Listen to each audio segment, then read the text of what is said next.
Amazima galeeta obuwanguzi. That truth brings victory.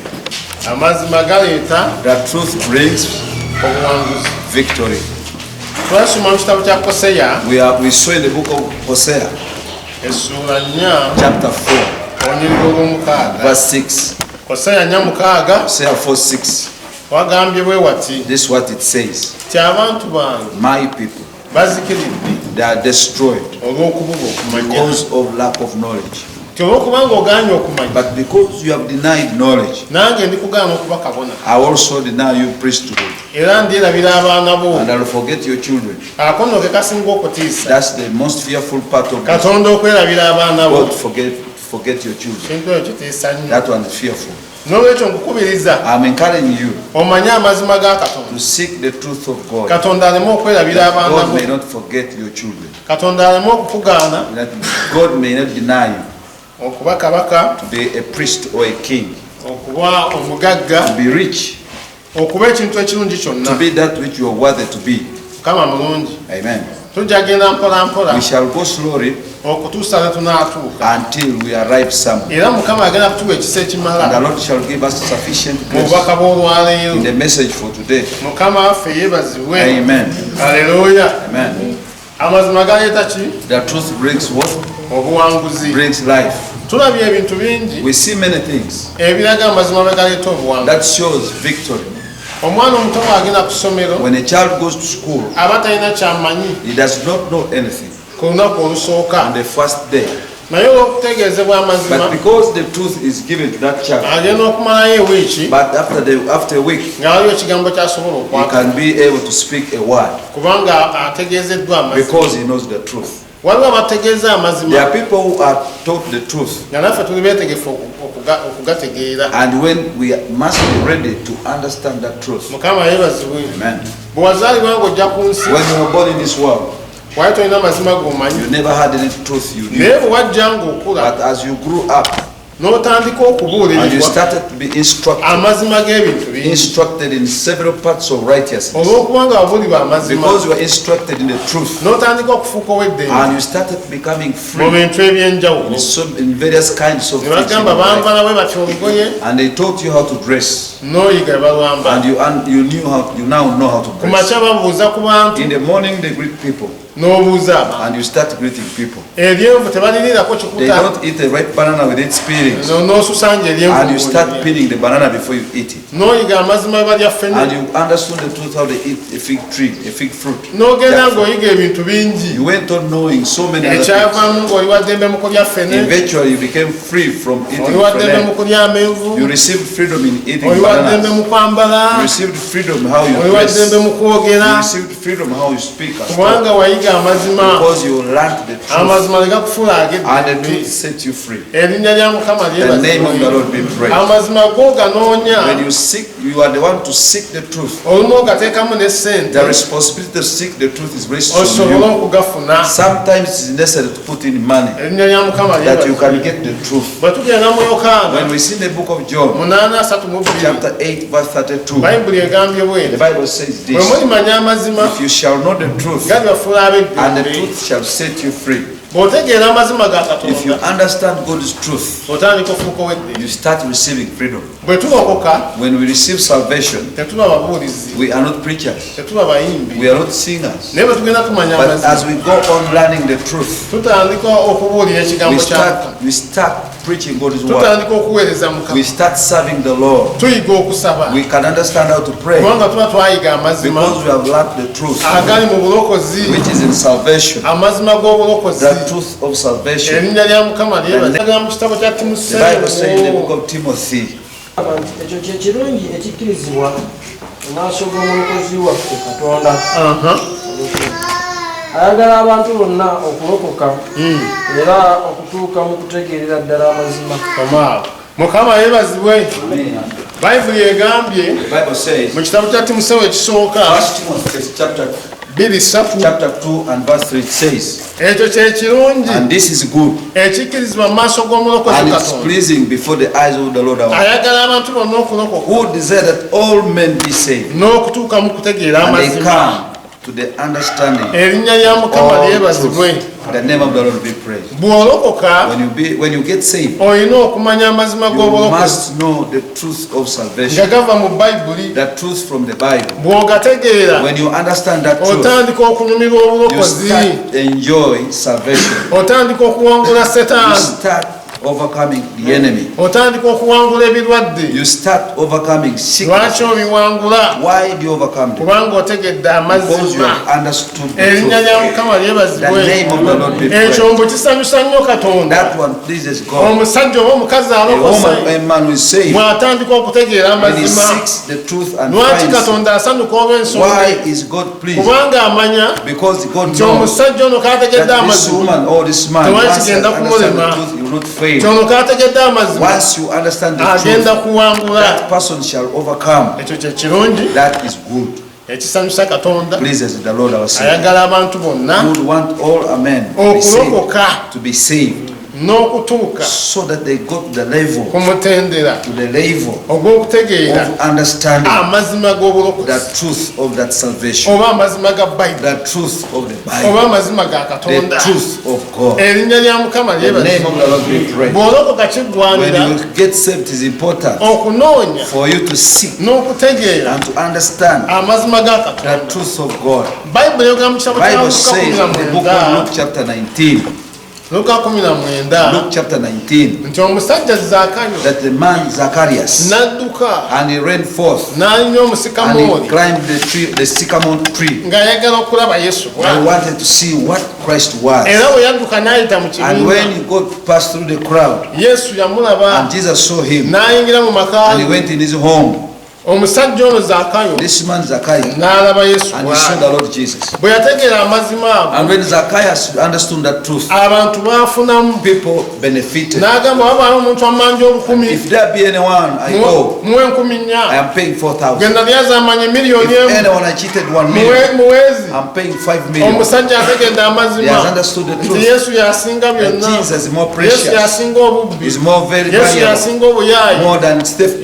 more than robbery. abayaayi bonna bonna Is Yesu takiziganya nabo. more valuable than robbery. Bwe yategeera amazima When he understood that nti truth, okola obulungi that when you do good, kuleeta obuwanguzi, doing good brings omusajja victory, n'asalawo akole and obulungi. he chose to do good, Awo bwe yali yakosa. those whom he had. Erinnya lya Mukama lyebazibwe. Amen. Zaakayo okuva olwo Zacchaeus from that time, olw'okubanga yamanya amazima because he understood the truth, n'afuuka wadde. he became free. Otegeera amazima When you understand the truth, tufuuka ab'eddembe. the truth sets you free. Ky'otegeddemu amazima kyokka What you have understood ky'ofuukamu is ow'eddembe. what makes you free. Erinnya lya Mukama lyebazibwe. Amen. Haleluya. Amen. Tugendagenda mu maaso nga tulaba We are going to see again ku mazima agamu. some truth. Waliyo amazima agali mu Matayo 5:8. There's truth, some truth which is in Matthew 5 verse 8. Matayo 5:8 Matthew chapter 5 verse 8. waliwo amazima agagamba bwe gati. This is the truth which says, Abalina omutima omulongoofu those with the people with a pure heart, abo baliraba Katonda. they shall see God. Erinnya lya Mukama lyebazibwe. Amen. Ago mazima ga Bayibuli. That's the truth of the Bible. Bw'obanga tolina mutima If you're mulongoofu pure, if your heart is not pure, tosobola kulaba you Katonda. cannot even see God. Haleluya. Amen. Kati ago go tebagakyusa. Do not change that truth. Olwaleero gategedde You have understood. omutima gukagolongooka Unless your heart be pure, osobole okulaba you Mukama. cannot see God. Yensonga lwaki bwe tuba tusaba That's why when we are praying, tukola ebintu ebikulu We do. bibiri. two things in prayer. Ekisooka One, twenenya, we repent. ekyokubiri Two, tusonyiwa. we forgive. Ebyo nno Those, nga bituyamba okulongoosa they emitima gyaffe help us to make our hearts pure, tusobole okulaba that we can Katonda. see God.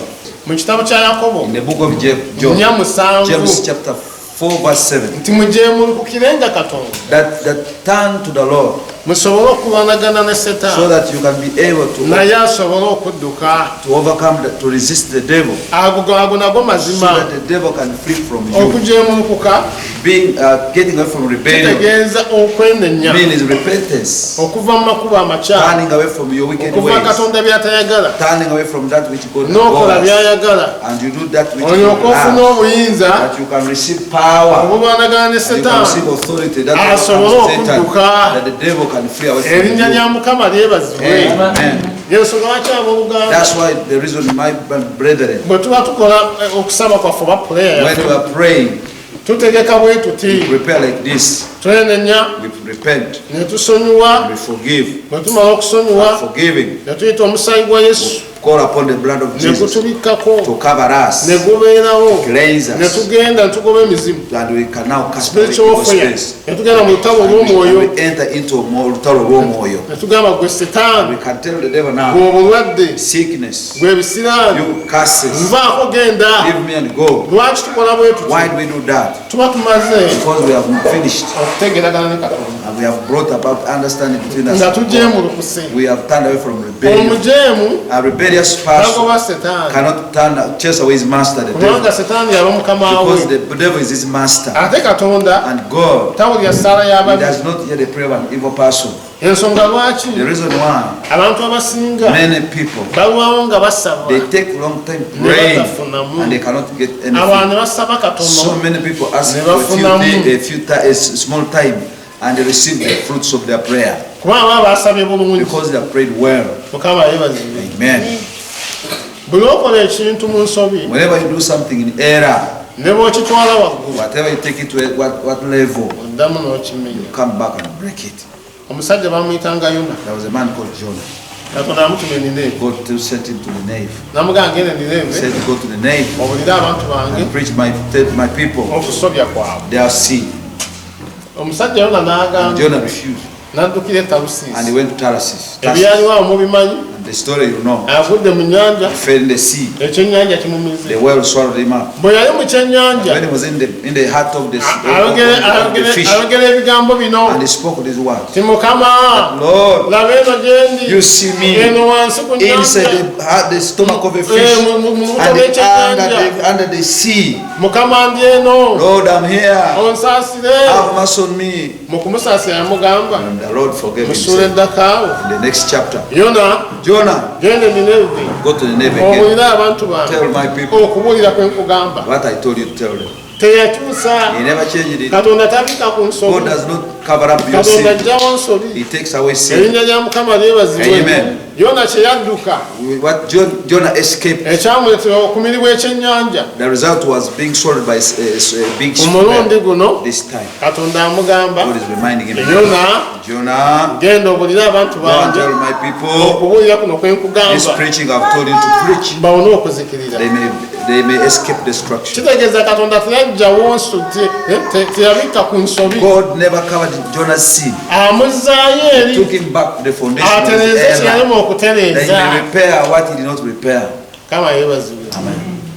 bwe yamala And okukitereeza after he had done what obulamu bwa God Yona told him nebufuuka obw'eddembe to do, Jonah's life became free. waliwo kyobikkirira There's something you've covered up. waki walema There's okutereeza something you've covered up. Is there sin bw'osaba you've oti covered up? oyitako kiyite When you are praying, you overlook it. oli abantu abamu abasaba Some people pray. bw'aba asaba When he's praying, abamu abuka and he obubusa only jumps the other person. abuka obubusa This one is too. katonda agamba tereeza God wali is saying, first make level. njagala kuwa I mukisa want to bless you. naye nawe nina But kyenkugamba I'm telling you something. naawe sooka obeere n'omutima omulungi First of all, have a pure heart. kwata ekyo kyokutte Get that which you have. genda oyambe ku gundi Go and help somebody. kubanga gwe ekyo kisobola Because you have given the ability. bw'ogaana If you refuse, ne bw'olisaba however okufiira much you pray, nga waliwo ekiri mu nnyumba yo there's something in your house katonda kyagamba which God has told you. kyetwalira omunaku okimuwe Take somebody naye abe so bulungi that they can be okay. bw'onoogaana When okikola you refuse to do it, newonoosaba however much you pray, toligadda however much tolifuna you pray. kama yeebazibwe Amen. n'okyaba oluganda Brother for brother, twogera amazima ga we bayibuli speak the truth of the Bible. amazima agaleeta obuwanguzi gye The tuti truth that brings victory bweba to us. okola amazima ago When you do the truth, owangula you overcome. senga ogategedde If you can understand. amazima g'otegedde The gokka truth which you have understood g'oteeka mu is nkola the truth you put into practice. kitegeerwa kitya nti wagategedde How do you know you have understood it? ng'otadde mu nkola Put in ekyo practice kye wayize that which you have learned, awo kitegeeza which means wategedde you have understood. erinnya lya mukama lyebaza Amen. bwe gamba nti babasaba basooka kwenenya I'm told that when people pray, The first thing is repentance, ekitegeeza nti wategedde which means you have understood. bw'ofukamira okusaba When you kneel down to pray, otandika you nakwenda start with repentance, olwo kiba kitegeeza which means otadde mu nkola you are put in practice amazima ge that wategedde truth you know. omuntu afaanana bw'ati Such a person tagenda kulemererwa cannot fail. erinnya lya mukama Name of the lyebazibwe Lord be praised. buli mazima g'otegeera Every truth you know, gateeke mu nkola put into practice, oyongerweko that okutegeera you can go further to understand. mukama yeebazibwe Amen. haleluya Amen. tufunye amazima gaffe gali awo We have known out the truth. abalina omutima omulongoofu People have a pure heart, be bajja okulaba they mukama are ones shall see God bokka only. abatalina mutima If mulongoofu you have an impure heart, tebagenda kulaba you will never see God. ag'amazima That ogategeera have you understood that truth. nenkubuulira And I also told you, emitima bagirongoosa how do bati you repair your heart? When Become you pure. Repent, sonyiwa forgive. okusonyiwa When you forgive, kusinga okwenenya it's amaanyi far much better than repentance. naye omusajja omu Stronger than repentance. bayibuli emwogerako One man, the Bible says, kabaka omu one king, yali amubanja he had a date. obukadde nga butaano Let's take an example of 5 million.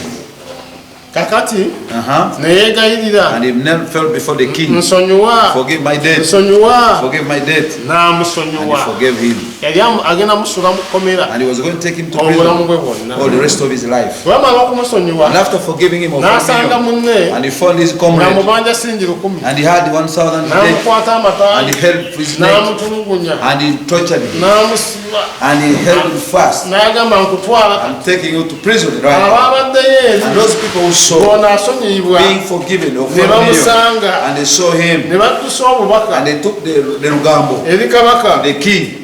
kigova okusonyiwa Man, you forgave him emiliyoni 5 5 million. asanze munna He amubanja has got his friend of 1,000. amutulugunya He's torturing him. n'agamba mumuleete And the king said, bring him back.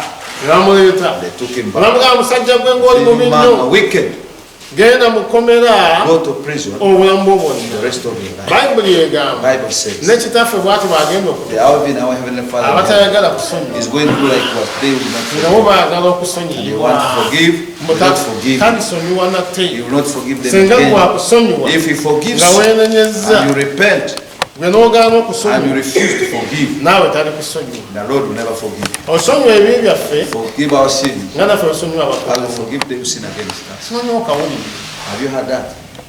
oyagala okusonyiwa naye gwosonyiwa You want to be forgiven, but gwe olina you want to give. You kuwagaba want people to give you, but you give. oba gwe oyagala kuwa buwi Or you want only to receive. mukama waffe yebaza Amen. nolwekyabaluganda Beloved brethren, toli mu kumanya you amazima want to know the truth. tulabe galeeta obuwanguzi How the truth, and you see how this truth lwonotegeera amazima ga will bwayibuli give us victory. ogenda If you kuwanguza understand the truth of the Bible, amazima ago you will be gategedde an overcomer daily. genaakwogera Have you understood this kuba truth? amazima ago If gategedde you have understood this genda truth, ogase speaking mu about, nkola go and put into ogenda practice. kuyitawo mangu You are going to take into you are going to overcome quickly. ogenda kusaba bitono You will pray less. ofune You receive more. mukama yebazibwe Praise be to the Lord. okusaba Prayer si kwekogera ebigambo is ebi not talking too much. wabula kwekwogera byolina okwogera It is to speak what you're supposed to speak. erinnya lya mukama lyebazibwe Amen. okusiiba Fasting si kwekusiiba ennaku is ennyingi not fasting so many days. wabula kwekusiiba ebituufu Fasting is fasting the right way. edda twali tukyasoma When we were still in school, nga bazimba main hall y'essomero we were building the main hall of the school. kati akulira abazimbi inginiya The engineer, the architecture, yali agenze he had gone somewhere.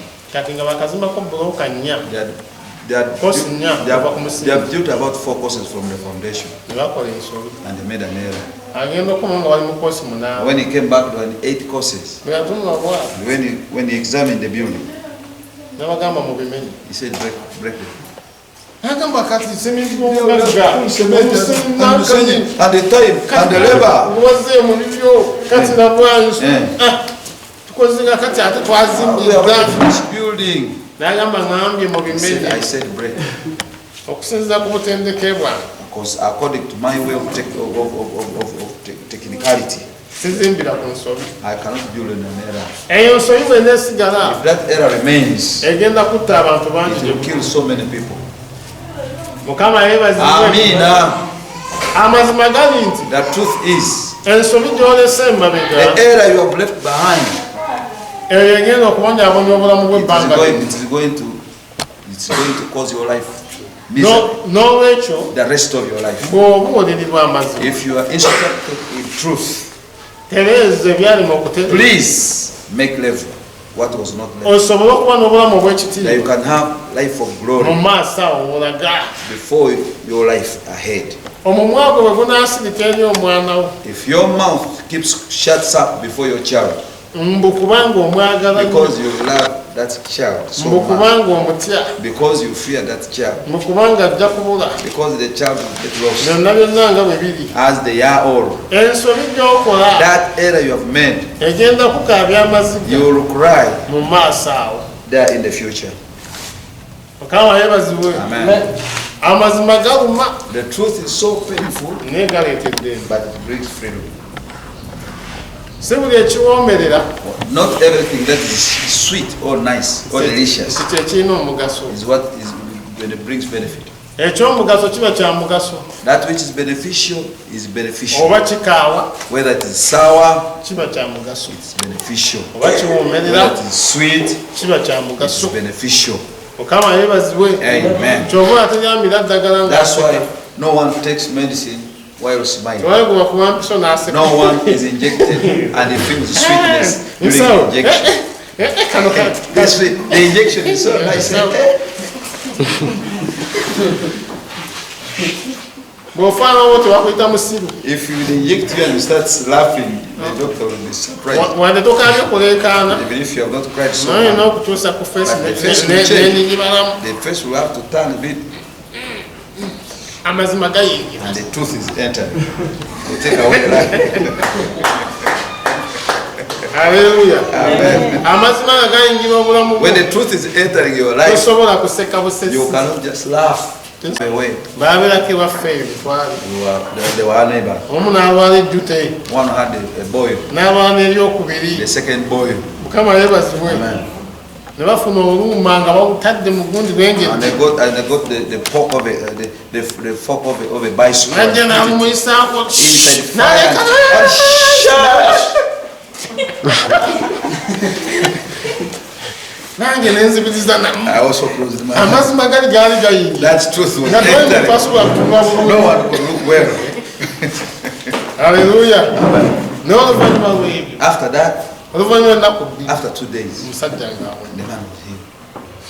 nze dda nalina akawite nga kankutte mu I got also a boil under my arm. nga saagala kakondako I could not touch it. akawite kange And my boy, my boy.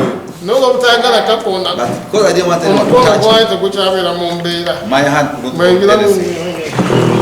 owayi wabadde What was here? The duty. oli omunyankole nga yawona dda Mnyakula was already healed. mukama yeebazibwe balina okukanyigga ne bakajjamu You have to ekinyusi press it and remove mukama yeebazibwe its power. The past. envunza A jigger. Who knows a jigger? Jigger. envunza mukimanyi You know a jigger? fedda zatulumbako eyo Bites in the leg. Jiggers. senga waffe omundo zalijjako wamuga senga One time our aunt will come here. nga waba akutundula If he's removing a jigger from agira you, bwa nakunyweza bwati holds you fast. nagamba katuggyemu n'ekibondo kino Let's remove even the skin. naye kyatuyamba ebigere byaffe obutalimala And our legs were lucky. kubanga bw'okirekamu Because kiri if you leave the jigger there, envunza oba oziresenga the jigger will remain. kati awo musigalamu ebibondo And byeki if they remain the skins of the jigger, kyabikako bwabisiki you just remove the eggs and the skin remains in. ekibondo nekisigala muli lwaki Why? osobola okokera wano mu kanisa You can be saved in church, naye ekintu ekyo bwe kiyisaako akabina mu maaso go but something passes olweggula in the evening, in darkness. nekibigula kiti oba tewetegereza nekikyusa kiti nekibigula nga Nga kizize kizero. ekibondo olwokubanga Because something kyasigadde remained inside. Eh? envunza zidamu nezikuluma Jiggers can bite you. kama yebaza Amen. zidamu nezikola Bite you again. nolwekyo kyenkutegeeza I'm telling you, my brother, my sister, kkiriza obulumi allow that pain of the truth I want to be designed at the other program. I want the place to say, I But the children went that. Now, searching to China, this is some of it is also easy. you don't know. What is he talking about? My name is Omuntu, and where is Omuntu? There was one servant of God in the city. My number, He had his prostitute. I put an answer with your man. He was a minister of a big lunch house. I get a someone gun now. He goes at around 10. Nagamba Malaya And he tells his prostitute, Nenda, wait for me. Logan of Beijing to China. Let me go and do the thing in church. Belanchawi, Lunch hour. come Then I'll come. Nagenda. And he went. Now, Namlanchawa, yes, hallelujah.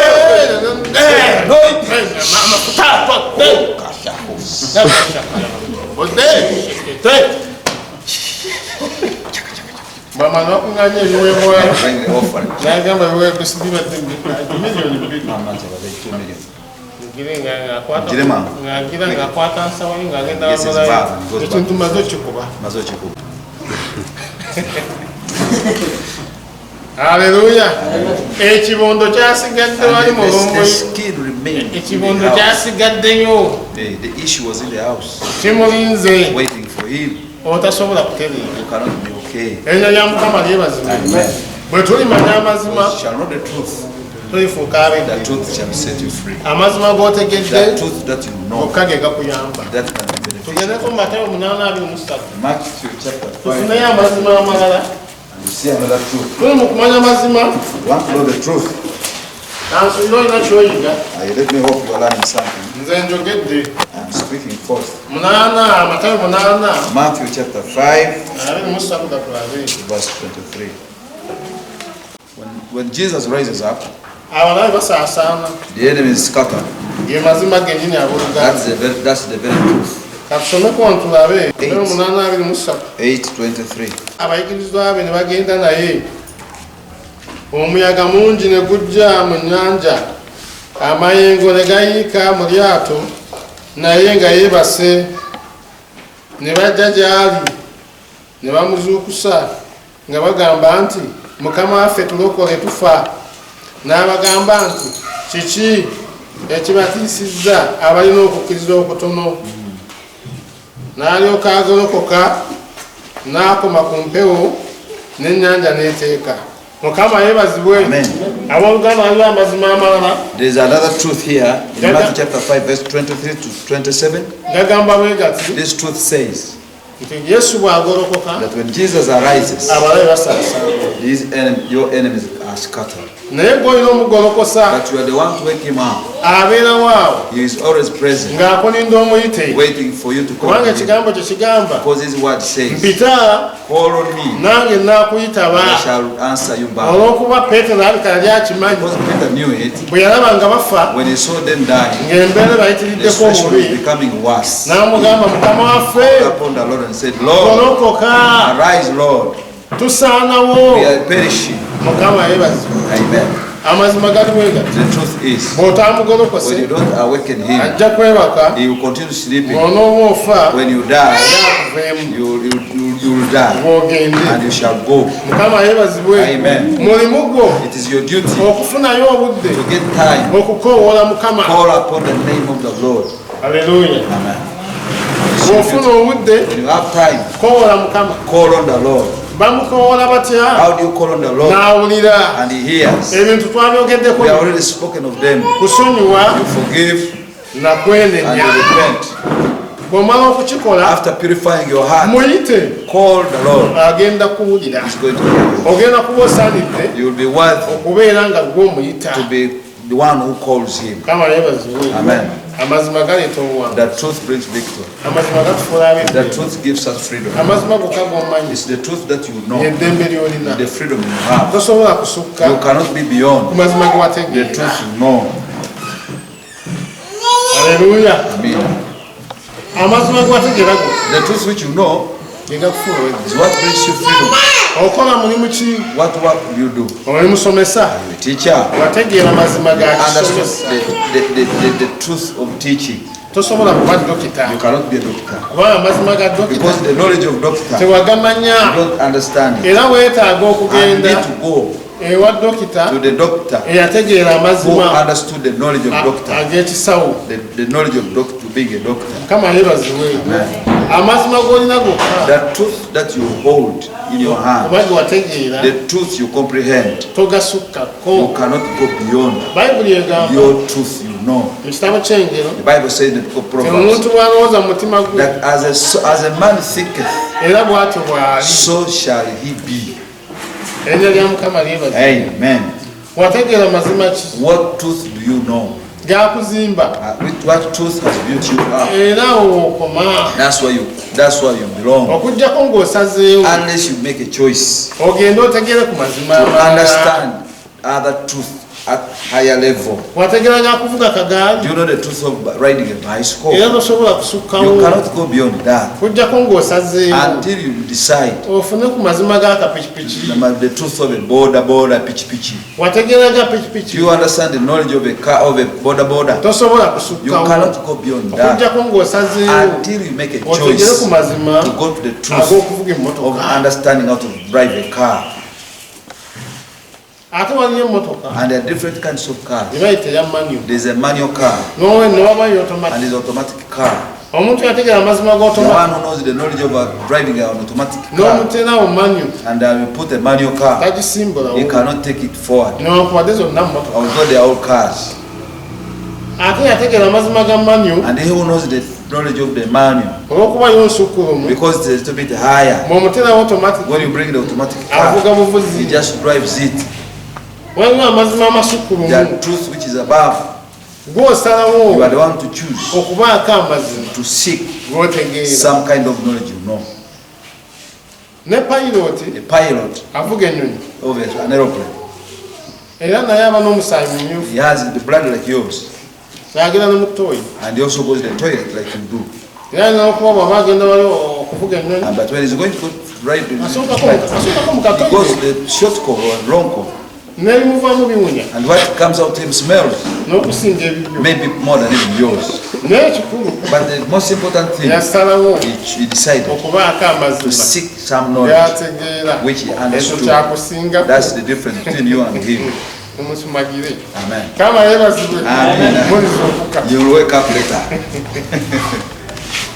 naye sibanenya but I don't blame you kubanga ebintu by'amazima bino because it is truth. nina okusumagiza Ah, nezuukuka. but wake up.